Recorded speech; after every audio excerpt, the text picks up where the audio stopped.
নমস্কার বন্ধুরা, কুকুই সুপ্রিয়া চ্যানেল থেকে সবাইকে স্বাগত জানাই। আজকের আবার দারুণ স্বাদের একটা রেসিপি নিয়ে চলে এসেছি। আজকে রান্নাবো কাঁচকলা আলু ডাঁটা দিয়ে আর কাতলা মাছের ঝোল। তো আসুন আমি কি কি নিয়েছি একবার আপনাদের দেখিয়ে দেবো।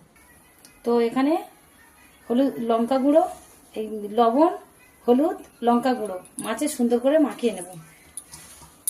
আর সঙ্গে কি আছে বলো, এগুলো বলো। সঙ্গে নিয়েছি পেঁয়াজ কুচি, কাঁচা লঙ্কা কুচি, আদা, জিরে বাটা, সঙ্গে নিয়েছি খেসারির ডালের বড়ি, কলা আলু ডাঁটা দিয়ে ঝোল হবে পাতলা করে। তো মারাত্মক হবে আজকে, ফাটাফাটি। হ্যাঁ, লবণ হলুদটা মাছে সুন্দর করে মাখিয়ে নিয়েছি।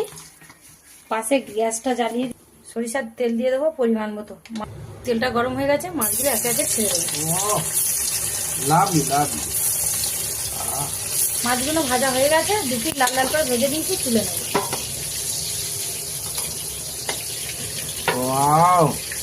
সুন্দর সুন্দর লাল লাল করে ভেজে নিয়েছি, এটা ভেজে নেব। ওই তেলে বড়িটা ভেজে নেব। কড়ার তেল গরম হয়ে গেছে, দিয়ে দেবো 5 ফোড়ন, দিয়ে দেবো পেঁয়াজ কুচি, ভাজা ভাজা হয়ে গেছে, পেঁয়াজটা ভাজা ভাজা হয়ে গেছে। কলা আলু ডাঁটা দিয়ে দেবো।